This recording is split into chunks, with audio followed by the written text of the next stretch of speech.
கிறிஸ்துவுக்குள் பிரியமானவர்களே, இயேசு கிறிஸ்துவின் இனிதான நாமத்தினாலே உங்கள் ஒவ்வொருவரையும் வாழ்த்துவதிலே மிக்க மகிழ்ச்சி அடைகிறேன். இந்த வேத வாசித்தீர்களா? இந்த ஜெபித்தீர்களா? இந்த குடும்ப ஜெபம் செய்தீர்களா? யோசித்துக் கொண்டே இந்த காணொலியை காணுங்கள். இதுவரையிலும் அப்படிப்பட்ட பழக்கம் இல்லை என்று சொன்னால் இன்றைக்கு ஆண்டுடைய சமூகத்தில் உங்களை அர்ப்பணியுங்கள்.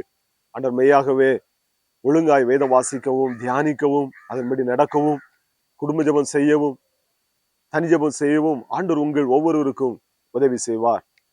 இந்த நாளிலும் பரிசுத்தமாகிறவன் இன்னும் பரிசுத்தமாகட்டும் என்கிற காணொலி மூலமாக உங்களை சந்திப்பதிலே மிக்க மகிழ்ச்சி அடைகிறேன்.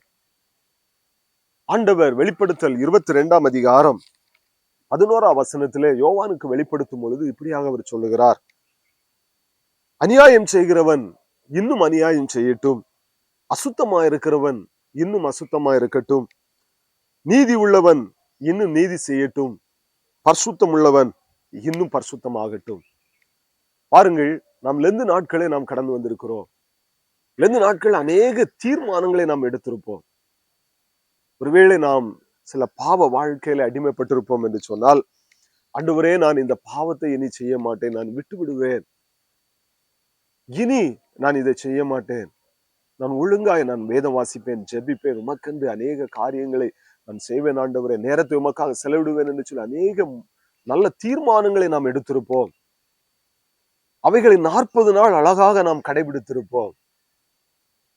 ஈஸ்டர் பண்டிகையும் வந்து விட்டது. பழைய வாழ்க்கைக்கு நேராக, உலக வாழ்க்கைக்கு நேராக நாம் கடந்து செல்ல போகிறோம். மீண்டும் பழைய வாழ்க்கையே நம்முடைய வாழ்க்கையில இருக்கிறதா? இல்லை என்று சொன்னால் ஒரு புது சிருஷ்டியாய் எப்படி நான் ஒரு 40 நாள் ஆண்டவருக்காக வைராக்கியமாய் நான் பரிசுத்தமாய் வாழ்ந்தேனோ, அதிகமாய் நான் நேரத்தை ஆண்டவருடைய பாதத்துல செலவிட்டேனோ, வேத வாசிப்பிலும் ஜெபிப்பதிலும் ஏழைகளுக்கு உதவி செய்வதிலும் நான் எப்படி செலவிட்டேனோ, அதே போல என்னுடைய வாழ்நாள் முழுவதும், என்னுடைய நாசியிலே சுவாசம் இருக்கும் பரியந்தமும், ஆண்டுடைய வருகை பரியந்தமும் நாம் பரிசுத்தமாய் வாழ்வதற்கு ஆண்டவர் நம்மை அழைக்கிறார். அதைத்தான் இங்கே ஆண்டவர் யோவான் மூலமாக வெளிப்படுத்தும் போது சொல்லுகிறார்: பரிசுத்தமாகிறவன் இன்னும் பரிசுத்தமாகட்டும். எனக்கு போதும், இந்த 40 நாள் நான் பரிசுத்தமான போதும், அடுத்த 40 நாள் வரும்போது நான் பார்த்துக் கொள்ளுகிறேன் என்பது அல்ல. ஆண்டவர் நம்மை அழைத்தது நான் பரிசுத்தமாய் வாழ்வதற்கு ஆண்டவர் அழைத்திருக்கிறார். உபாகமத்தில் அவர் சொல்லுகிறார் அல்லவா, நான் பரிசுத்தர், உங்களை அழைத்தவர் நான் பரிசுத்தர், நீங்களும் எனக்கு ஏற்ற பரிசுத்தம் உள்ளவர்களாய் இருப்பீர்களாக என்று சொல்லி ஆண்டவர் சொல்லி இருக்கிறார். பாருங்கள், நம்மை அழைத்தவர், நம் ஆராதிக்கிற ஆண்டவர், அவர் பரிசுத்தத்தை விரும்புகிறார். ஏனென்றால் அவரே பரிசுத்தர். அவர் பரிசுத்தம் உள்ளவராய் இருக்கிறபடியினால் அவரை ஆராதிக்கிற நாமும் நம்முடைய வாழ்நாள் முழுவதும் பரிசுத்தமாய் வாழ்வதற்கு, ஆண்டவருக்கு என்று சாட்சியுள்ள வாழ்க்கை வாழ்வதற்கு ஆண்டவர் அழைக்கிறார். இதைத்தான் பேதுரு அப்போஸ்தலன் எழுதும்போது அவர் சொல்லுகிறார்: ஒருவன் கிறிஸ்துவுக்குள் வந்து கிறிஸ்தவ வாழ்க்கை வாழ்ந்து பரிசுத்தமாய் வாழ்ந்து கொண்டிருக்கும் பொழுது அவன் கடைசி பரியந்தமும் பரிசுத்தமாய் வாழ வேண்டும். இல்லை என்று சொன்னால் அவன் மீண்டும் பாவ வாழ்க்கையிலே, பாருங்கள், 40 நாட்கள் லெந்து நாட்களிலே பரிசுத்தமாய் வாழ்ந்து விட்டு மீண்டும் அவன் அசுத்தமான வாழ்க்கைக்கு நேராக, பாவ வாழ்க்கைக்கு நேராக திரும்புவான் என்று சொன்னால், அப்படிப்பட்ட மனிதனை குறித்து 2 பேதுரு 2 அதிகாரம் 20 வசனம் முதல் 22 வசனம் வரை அவர் அங்கே எழுதுகிறது நாம் பார்க்கிறோம். பாருங்கள், கர்த்தரும் இரட்சகருமாயிருக்கிற இயேசு கிறிஸ்துவை அறிகிற அறிவினாலே உலகத்தின் அசுத்தங்களுக்கு தப்பினவர்கள் மறுபடியும் அவைகளில் சிக்கிக்கொண்டு ஜெயிக்கப்பட்டால் அவருடைய பின்னிலைமை முன்னிலைமையிலும் கேடுள்ளதாயிருக்கும். அவர்கள் நீதியின் மார்க்கத்தை அறிந்த பின்பு தங்களுக்கு ஒப்புவிக்கப்பட்ட பரிசுத்த கற்பனையை விட்டு விலகுவதை பார்க்கிலும் அதை அறியாதிருந்தார்களானால் அவர்களுக்கு நலமாயிருக்கும். நாய் தான் கக்கினதை தின்னவும் கழுவப்பட்ட பன்றி சேற்றிலே புரளவும் திரும்பினது என்று சொல்லப்பட்ட மெய்யான பழமொழியின்படியே அவர்களுக்கு சம்பவித்தது என்று சொல்லி பேதுரு அப்போஸ்தலன் எழுதுகிறார்.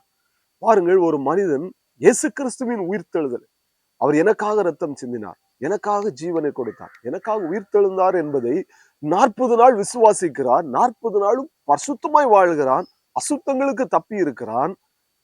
மீண்டும் பாவ வாழ்க்கையிலே பாவம் அவனை ஜெயித்து அவன் மீண்டும் அடிமைத்தனத்துக்குள்ளாக மாறிவிட்டால், பாவ வாழ்க்கையிலே அவன் கடந்து சென்று விட்டால், அதை குறித்து பேதுரு எழுது, அவன் தெய்வத்தை இயேசு கிறிஸ்துவன் அறியாதிருந்தால் நலமாயிருக்கும் என்று சொல்லுகிறார். அப்படிப்பட்ட மனுஷனுடைய முன்னிலைமையை காட்டிலும் அவனுடைய பின்னிலைமை அதிக கேடுள்ளதா இருக்கும் என்று சொல்லி பேதுரு அப்போஸ்தலன் எழுதுகிறார். அதற்கு உதாரணமா அவர் சொல்லுகிறார், ஒரு பந்தியை நாம் கழுவி வீட்டிலே நாம் வைப்போம் என்று சொன்னால் அது கொஞ்ச நாள் இருக்கும். நம்முடைய கண்காணிப்பு, நம்முடைய கண்களை தப்பி எப்பொழுது அது சாக்கடைக்குள் செல்லலாம் என்று சொல்லி ஓடிவிடும்.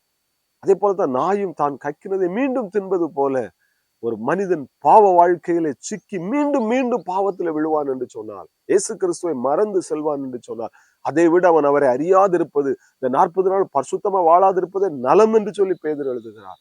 இந்த காணொலியை கண்டு கொண்டு இருக்கிற வாலிப தம்பி, தங்கச்சி, பெற்றோரே, உடைய வாழ்க்கையில ஒருவேளை மீண்டும் மீண்டும் விழுந்து விழுந்து எழும்பிக் கொண்டு இருக்கிறீர்களோ, 40 நாள் பரிசுத்தமா வாழ்ந்து விட்டேன் இந்த நாட்களிலே, மீண்டும் பரிசுத்தமா வாழ வேண்டும் என்று சொல்லி யோசிக்கிறேன். என்னுடைய நண்பர்கள் என்னை மீண்டும் பழைய வாழ்க்கையில தள்ளி விடுகிறார்கள்.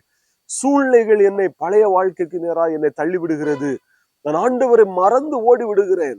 என்னுடைய சூழ்நிலைகள், என்னுடைய வேலைகள், என்னுடைய நண்பர்கள் என்னை ஆண்டவரை விட்டு பின்வாங்குவதற்கு ஏதுவா எனக்கு வழிகாட்டி விடுகிறார்கள் என்று சொல்லி நீங்கள் நினைத்து கொண்டிருக்கிறீர்களோ, ஆண்டவருடைய வேதம் சொல்லுகிறது, அவர் உங்களை அழைத்தது பரிசுத்தமாய் வாழ்வதற்கு, பரிசுத்தத்தின் மேல் பரிசுத்தமாய் வாழ்வதற்கு ஆண்டவர் நம்மை அழைத்திருக்கிறார், அசுத்தத்திற்கு அல்ல என்று சொல்லி வேதம் சொல்லுகிறது. நம் வேதத்திலிருந்து 2 மனிதர்களை நான் உங்களுக்கு முன்பாக வைக்க விரும்புகிறேன். முதலாவது சிம்சோனை குறித்து நான் பார்க்கும் பொழுது, நியாயாதிபதிகள் 14ஆம் அதிகாரம் 1ஆம் வசனம் முதல் 3ஆம் வசனம் வரை நான் வாசித்து பார்க்கும் பொழுது, சிம்சோன் திம்னாத்துக்கு போய் அங்கே ஒரு பெலிஸ்தரின் குமாரத்தி ஒரு பெண்ணை கண்டு தன்னுடைய தாய் தகப்பனிடத்துல வந்து சொல்லுகிறான், நான் அந்த பெண்ணை தான் நான் திருமணம் செய்வேன் என்று சொல்லி. ஆனா அவருடைய பெற்றோர்களோ சொல்லுகிறார்கள், நீ பிரஜாதி இடத்துல போய் ஒரு பெண்ணை கொள்வது என்ன? நம்முடைய யூத தேசத்துல எத்தனையோ பெண்கள் இஸ்ரேல் தேசத்துல இருக்கிறார்களே, ஏன் அங்கே நீ செல்ல வேண்டும்? எவ்வளவோ அவனை தடுத்து பார்க்கிறார்கள், அவன் கேட்கவில்லை. பாருங்கள், மீண்டுமாக போய் அடுத்து அவன் வேசியினிடத்துல பிரவேசிக்கிறான். இப்படி மீண்டும் மீண்டும் தவறுகளை செய்து கொண்டே இருக்கிறான். பெற்றோர் எச்சரிக்கிறார்கள், ஆண்டவர் அவனை எச்சரிக்கிறார். ஆண்டவர் அவனை அங்கே இஸ்ரேல் தேசத்திலே ஒரு நியாயாதிபதியாய் தெரிந்து கொண்டார். ஆனால் இந்த சிம்சோனோ பாவத்திலிருந்து எழும்ப முடியாமல் மீண்டும் மீண்டும் பாவத்தில் விழுந்தபடியினார் சீக்கிரமாய் அவனுடைய வாழ்க்கை முடிந்து போனது.